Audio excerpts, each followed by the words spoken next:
Shalom, shalom, shalom. This is your brother Kadar of GMS Gulf Coast. I'd like to start by giving all praise, honor, and glory to the Most High Yahweh, Bahashem, Yahweh Shai, Bahashem, Rekah, Quadash. Double honors are given unto the apostle elders of Great Millstone, men who have labored and suffered in this truth for over 30 plus years, making their lives and their bodies a living sacrifice. I also like to send a shalom to the hopefully elect, the one-third of the nation of Israel, the speckled bird, that innumerable number that's scattered throughout the four winds of planet Earth, north, south, east, and west, which consists of men, women, and children in that order. I also like to send a shalom to the various GMS camps, elders, and heads. And last but not least, I'd like to send a shalom to NAU Akim, not named GMS, but walking one body, one spirit in Yahweh Shai, preaching and teaching this 100% truth as it taught to us all by the apostle elders of Great Millstone. To you all, shalom. Real quick, subject matter. I like to rain on the parade of all these so-called to do well heathens that are around about us. And when I'm talking about us, I'm talking about you so-called blacks, Latinos, Native and Seminole Americans, which make up the 12 tribes of the nation of Israel, God's chosen people. All of these people who are not named, so-called blacks, Latinos, Native, Seminole Americans, Native Americans, they are the true heathens, the natural heathens that are around about us, that have taken us into captivity and have subjugated us to their rules, to their philosophies, to their ways of life. And their time is just about up. The water Yabashim Yahushua. Their time is just about up. Anyway, I want to read this real quick. It says U.S. informal to spoil someone's pleasure. I don't mean to rain on your parade, but I have some bad news. And this is going to be the opening quote for China, the U.S., Russia, and any other of these kings of planet Earth right now, fighting over who's going to be in rulership tomorrow. And when I mean tomorrow, I mean in the new world to come. That new world to come is being set up for our Lord and Savior, Yahweh Shai. And the 144,000, and King David, and the disciples of Yahweh, by Hashem Yahweh Shai, and the one-third of the nation of Israel, and ultimately all of Israel. So it's just, what they're doing is what you call a means to an end. But I love the rain on their parade. We're going to get to the video in just a second. Rain on someone's parade. Definition, rain on someone's parade. To spoil someone's pleasure. Hey, that's it in a nutshell. To spoil someone's pleasure. You know. Yep, to spoil someone's pleasure. And let's get to that, shall we? Let's get to that.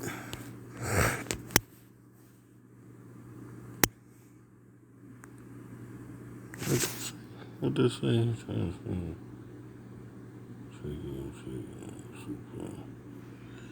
Is that it? Pakistan, Kazakhstan, Sri Lanka, and Laos all have in common? Well, the truth is that they are all victims of China's greed, as are many countries I shall name shortly. In an elaborate Washington call central bank digital currencies, government-controlled digital dollars, and they could be replacing the traditional dollar in the near future. But what does that mean for everyday folks? What will happen to the version of the dollar we're using today? It was surprisingly difficult to get answers to these questions, but I got them. And to be frank, I'm concerned. Americans need to have the whole story here, plain and simple. So I created a special presentation breaking down the important details. Slovakia. There's two ways to conquer and enslave a country. One is by the sword, and the other is by debt. Tajikistan, 2016. China built a 400 megawatt power plant for Tajikistan that cost around $350 million. The CCP funded the whole project and agreed to a repayment plan on the loan. Just 3 years later, when Tajikistan failed to make payments, China took over the country's gold mines as payback. Then, as Tajikistan missed payments on more loans, China took over its silver mines. Everything valuable in Tajikistan was now controlled by China. Sri Lanka, over $12 billion in debt from China. When the country was unable to pay its loans, the government took over a strategic port for business purposes. Once the country was officially forced into bankruptcy, China tried stationing military ships in Sri Lanka's port. These are China's latest generation space tracking ships, used to monitor satellites, rocket, and intercontinental ballistic missile launches.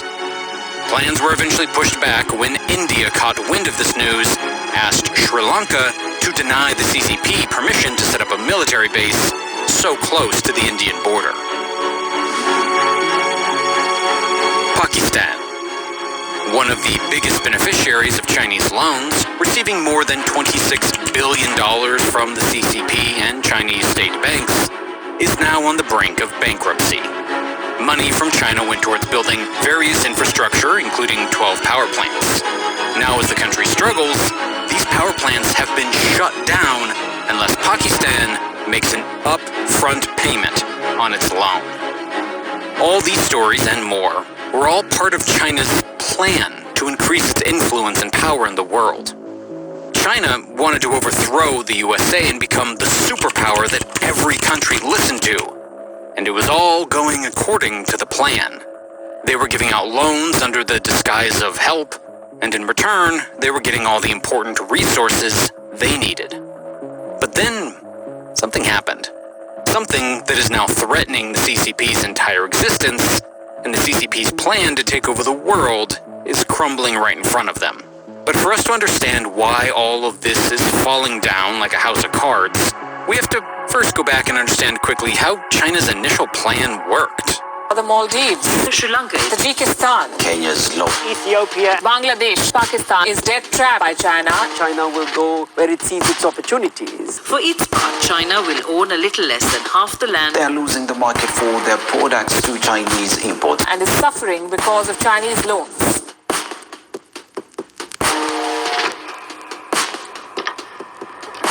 Now, let's back up a little bit to 2013. And that's about all we need to know. You know, because the United States is failing miserably. Miserably.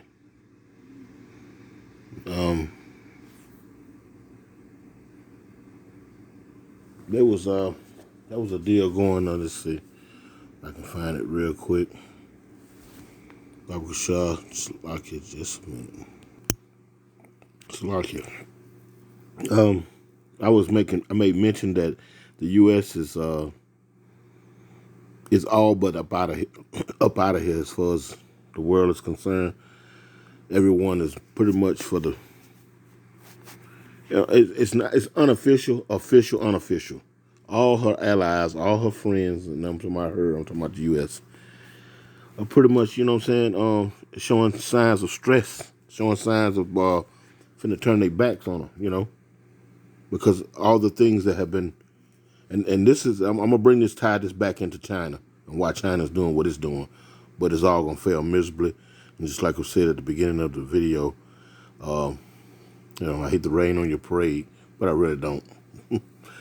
But I say that to say this.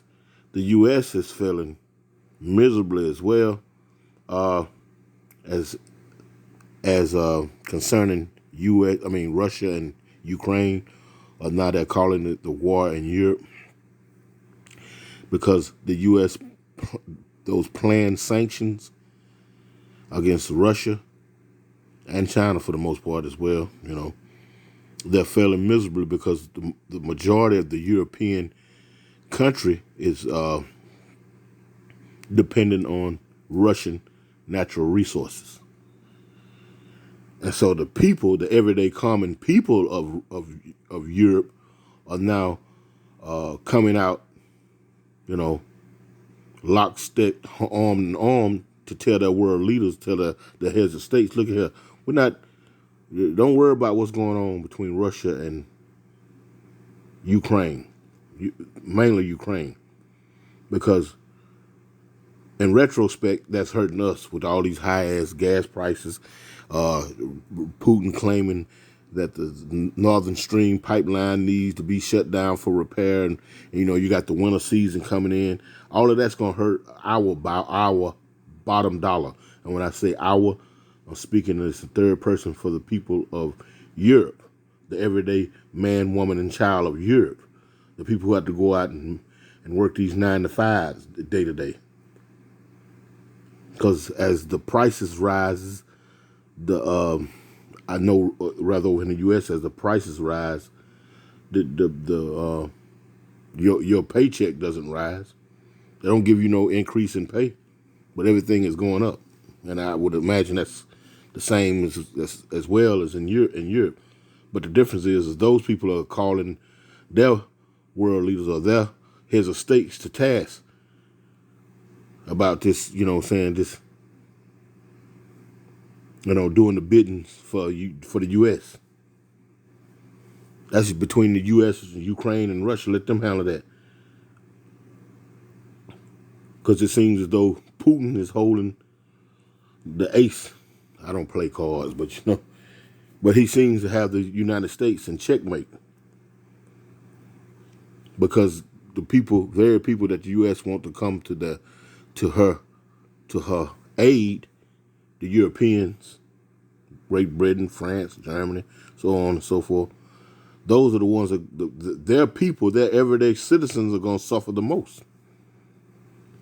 And they're about to, the everyday citizen of Europe is about at their tipping point. And I want you to listen to this real quick. It's on my other channel, so I can't really just pull it up. So I'm going to see if I can play it audio-wise. And here we go.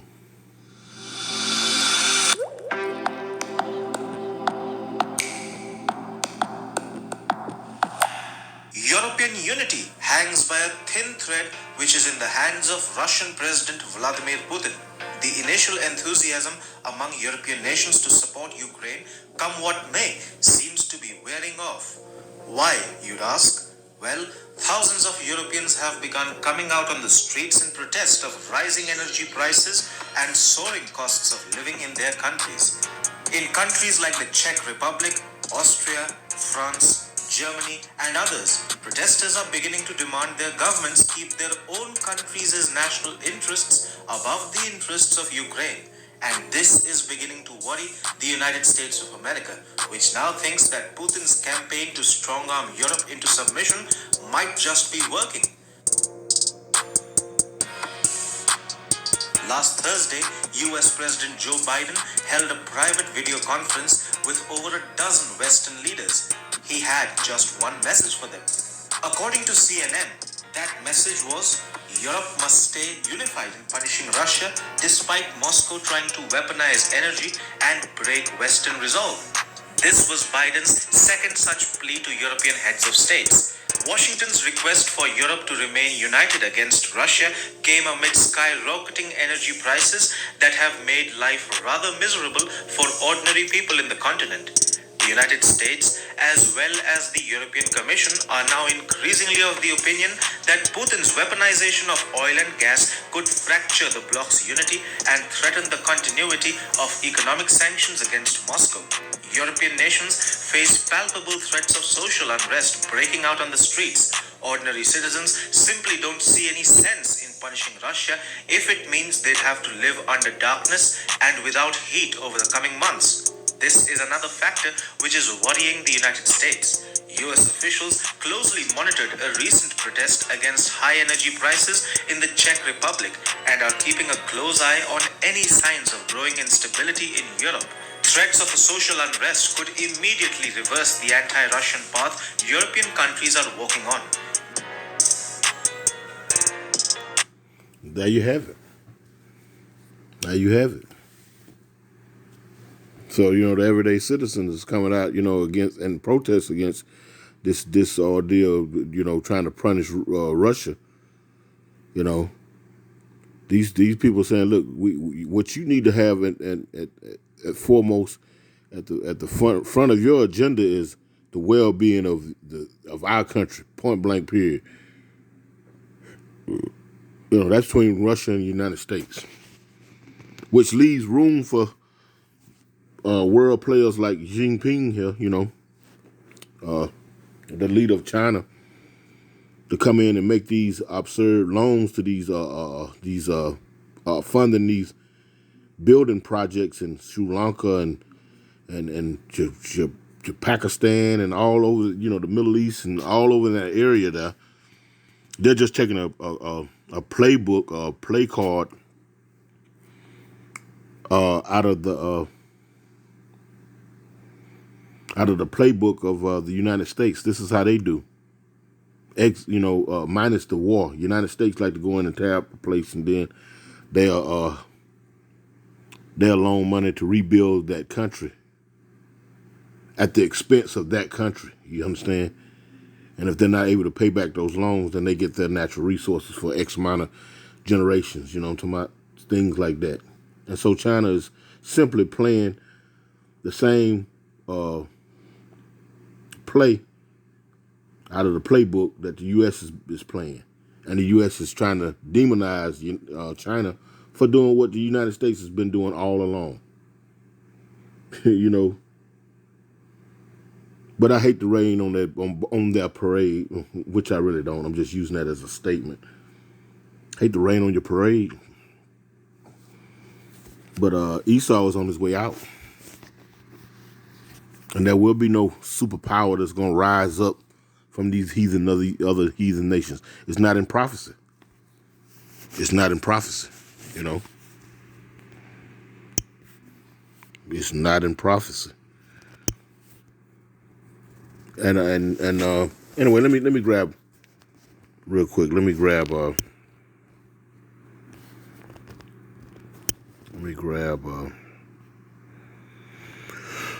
Let's see. I want to go first. It's like Ecclesiastes. 10.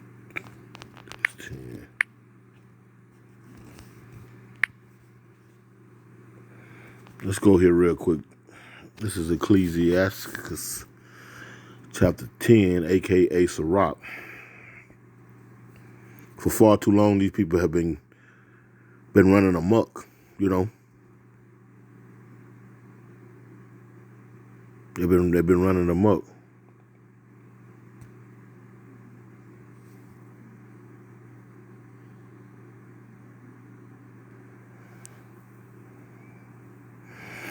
This is Ecclesiastes, a.k.a. Sirach 10 and verse 4, and it reads, "The power of the earth is in the hand of the Lord."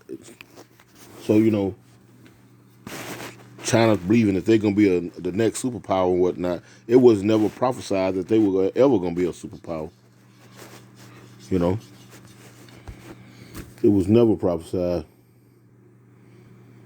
that they were going to be a superpower. Because when you get into the book of Daniel, which I'm not going to go there, but I'm just going to quote, lightly quote, you had the Babylonians, the Persian Mede, then you had the Greeks, then you had the Romans, and then you have the rise of the Roman Empire, which is where we're in today. It never mentioned China, never mentioned China. And then there was the stone that was not carved of hands that hit the foot of the statue that Nebuchadnezzar had that dream of. And then Daniel, given the spirit of Yahweh Bashem Yahushua, was able to interpret. That rock was Yahweh Shai coming to dissolve all these kingdoms. So that's going to be the next superpower that will stand forever and ever. Not China. You know, this is real quick. This is Second Ezra, chapter 6 and verse 8, and it reads, and this is Ezra been given a vision from the angel, Archangel Uriel. And it reads, and he said unto me, from Abraham unto Isaac, when Jacob and Esau were born of him, Jacob's hand held first the heel of Esau. For Esau is the end of the world. That word right there goes in the age. Ion, you know, it's the end of an age. And Jacob is the beginning of it that followeth. Huh? For Esau is the end of the age of the world, this world, this particular age we're in. And Jacob, you so-called blacks, Latinos, Native, and Seminole Americans, is the beginning of it that followeth. The co-inheritors of the kingdom with Yahushua, not China. Back in Sirach 10 and 4, the power of the earth is in the hand of the Lord, and in due time he will set over it one that is profitable. One that is profitable. So China, with these $12 billion loans and $9 trillion in debt and whatnot, that's not profitable. So you know that's not according to prophecy. It's not according to what we just read right here in Sirach, Ecclesiastes 10 and 4, and it reads, the power of the earth is in the hand of the Lord, and in due time he will set up over it one that is profitable. So it can't be talking about China. Real quick. This is further down. We're going to read a little bit more here. It says in the same chapter, verse 8, Sirach 10 and 8, and it says, because of unrighteous dealings, injuries, and riches got by deceit. Got by deceit. Just so the United States was doing the same thing that China's doing. Like I said, they just took a play out of the playbook of the U.S. and are now applying it to more weaker or more smaller nations to in retrospect to gain leverage over them, to gain leverage over their ports, over their silver and gold mines. You understand? Over their power source. You know, they just built a hydro power plant for Tajikistan, and they weren't able to make good on the payment. So they just come in there and just take it over. You know what I'm talking about? This is deceit. And we know that this world was set up for the Israelites. And everybody else in it are going to be servants unto the Israelites, you so-called blacks, Latino, Native, and Seminole American. Whether you like it or not. That's the way. That's what the Lord said. Was his plan from the beginning. He said that the end was manifest in the beginning. So this is all prophesied. It was according to his will. Anyway, it says, because of unrighteous dealings, injuries, and riches got by deceit, the kingdom is translated from one people to another. Now, I just made a statement there. Let's go. Because the kingdom. Let's see. Real quick. Let's go to, I think it's second. Let's see. Let's go real quick. Let's see who the world was made for. Idris.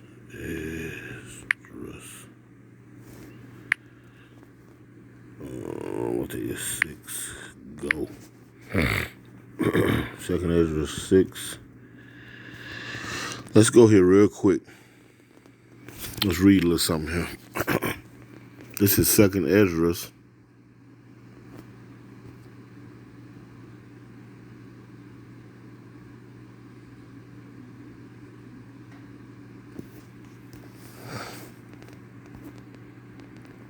chapter 6, and let's start at verse 54. This is 2nd Ezra chapter 6 and verse 54, and it reads, After these, Adam also whom thou madest Lord of all thy creatures, of him come we all, and the people also whom thou hast chosen. Everyone comes from the lineage of Adam.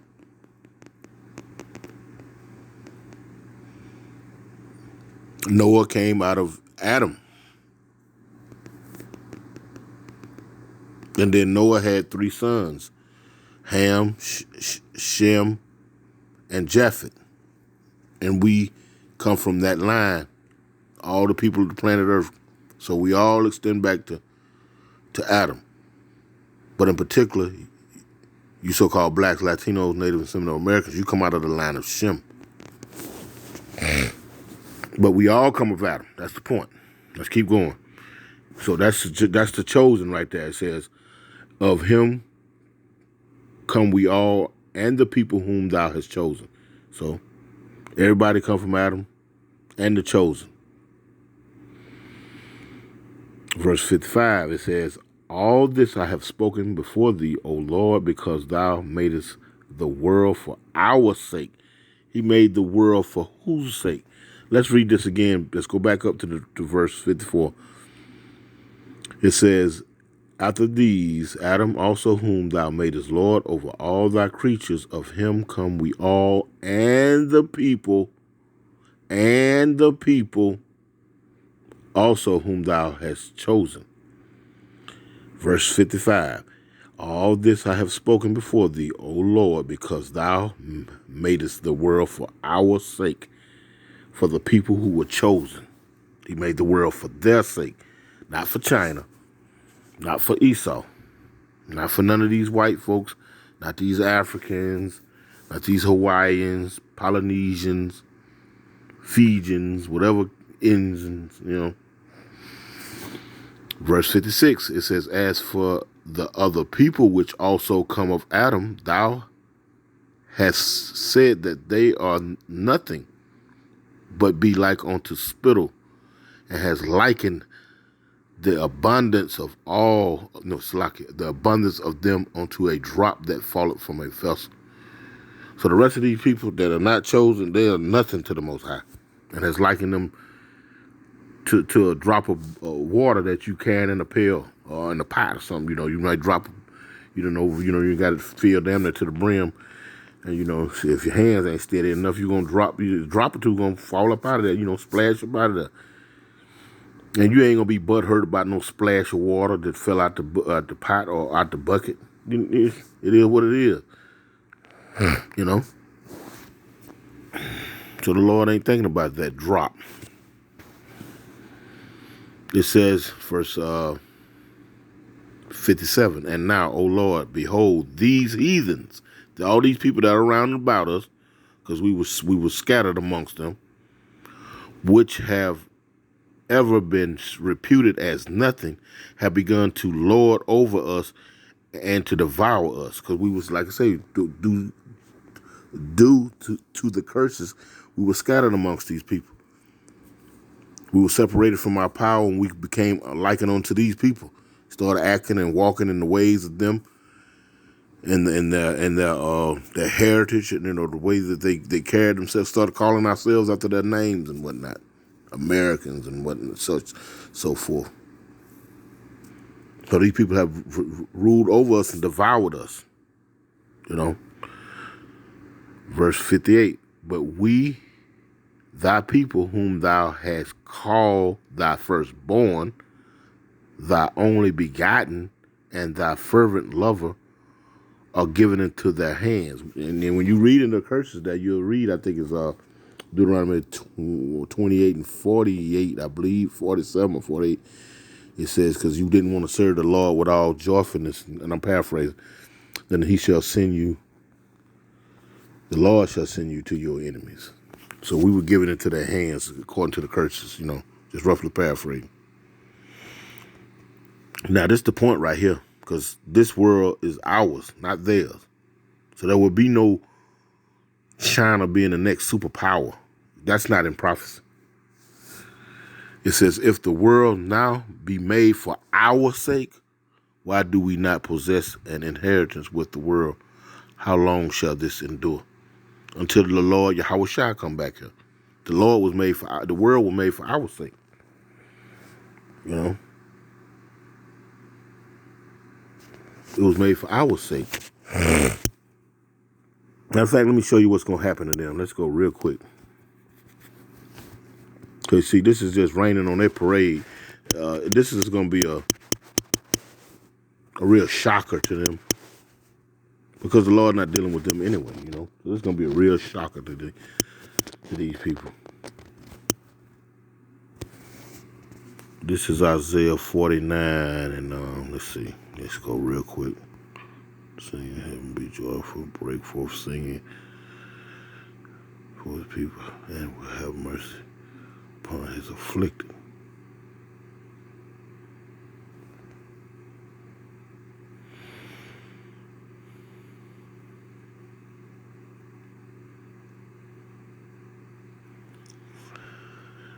Let me start right here at, I'm going to jump around here. This is Isaiah 49 and 13. It says, sing, O heavens, and be joyful, O earth, and break forth into singing, O mountains, for the Lord Yahweh had comforted his people, and will have mercy upon his afflicted.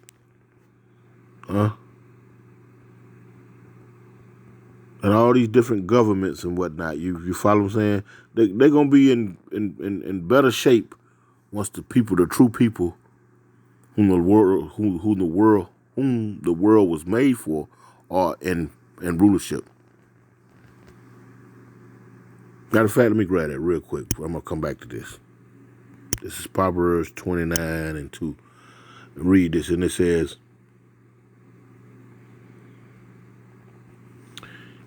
this is Proverbs 29 and 1, and it reads, He that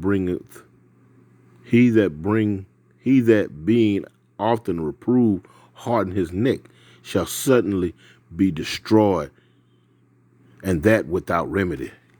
Yes, this proud, clamorous devil and all his cronies, all these elites of these different nations and whatnot, these different heathen nations and whatnot, they're gonna be destroyed without remedy.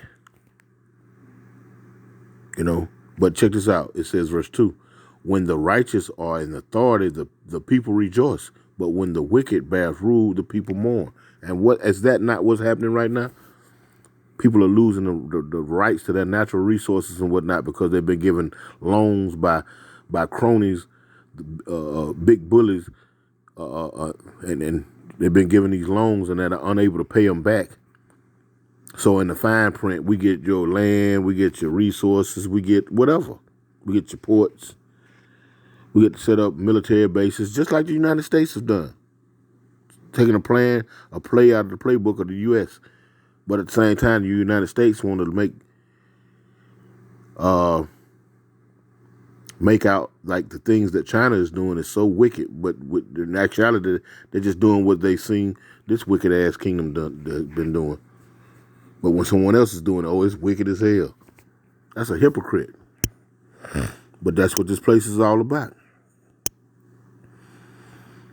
Now, let's go back to Isaiah 49 real quick and 13. It says, sing, O heaven, and be joyful, O earth. O earth. The earth, even the earth's going to be, in you know what I'm talking about? Ain't going to be no tan up, burning down the what is that? The lungs of the earth down there in South America. But not the Congo, but the dang, actually slips my mind.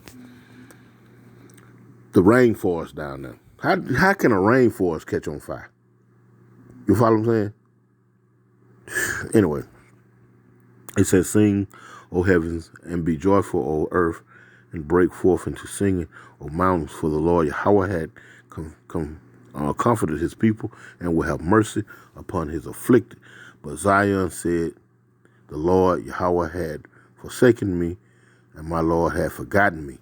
Yes, for a while that, that was the case because we was out here in this world, man, just dealing with all kind of winds of doctrine of men and whatnot, saying, not knowing who we were until the Lord sent his spirit back out here, He awakened certain men, to gather up his elect. Lord willing, we of that number, beginning with the apostle, elders, great millstone, right on down to a brother such as myself in this faith, Abaratazar. We stay at it. The Lord keep the spirit on us all to keep at this, But verse 15, it says, can a woman forget her suckling child, that she should not have compassion on the son of her womb? Yea, they may forget. Yea, will I not forget thee? Behold, I have graven thee upon the palms of my hand. Thy walls are continually before me. Thy children shall make haste, thy destroyers, and they that made thee waste shall go forth of thee. It says, lift up thy eyes round about, and behold, all these gathered themselves together and come to thee. As I live, saith the Lord Yahweh, thou shalt surely clothe thee with them all as with an ointment, and bind them on thee as a bride doeth. For thy waste and thy desolate places, and the land of thy destruction shall even now be too narrow by reason of the inhabitation, and they that swallow thee up shall be far away. The children which thou shalt have after thou hast lost the other shall say again in thy ears, the place is too strait for me. Give place to me that I may dwell.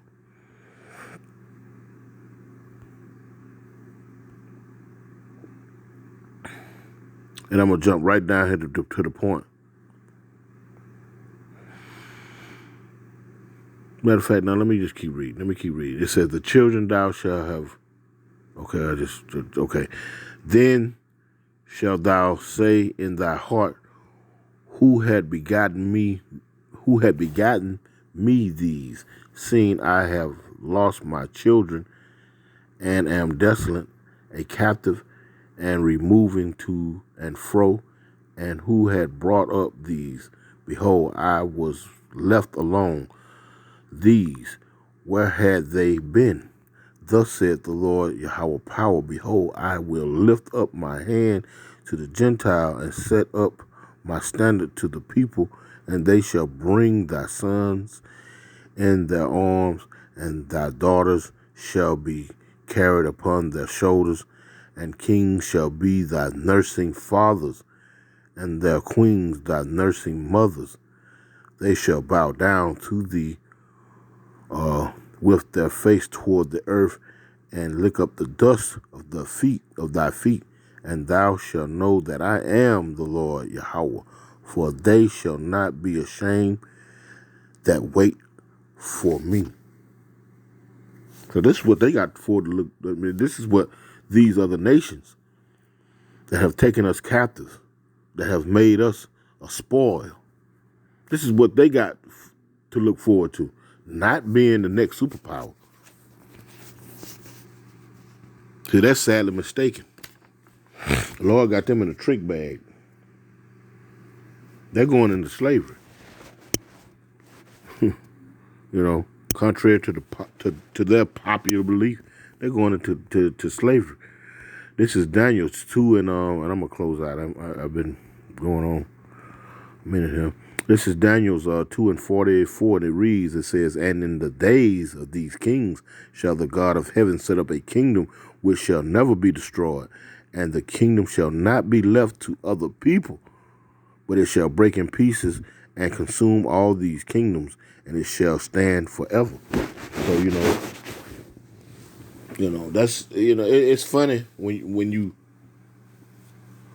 when you see things according to the scriptures, you know what I'm saying? When the Lord has given you that comforter, has given you that eyesight, has given you the understanding of these scriptures to be able to see what's happening in everyday, present day world events across the planet Earth, and you're able to filter them by way of the scriptures to see what time it really is versus the lies and the deceit that they sell you every day on Fox, MSNBC, CNN, any of these mainstream news platforms.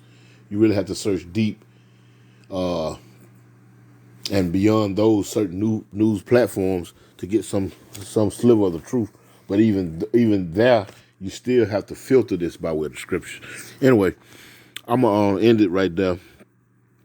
Lord willing, Abba Ratazada was edifying. I want to give all praise, honor, and glory to the Most High Yahweh. By Shem Yahweh Shai, double honors to the Apostle, Elders, Great Millstone. With that, Shalom.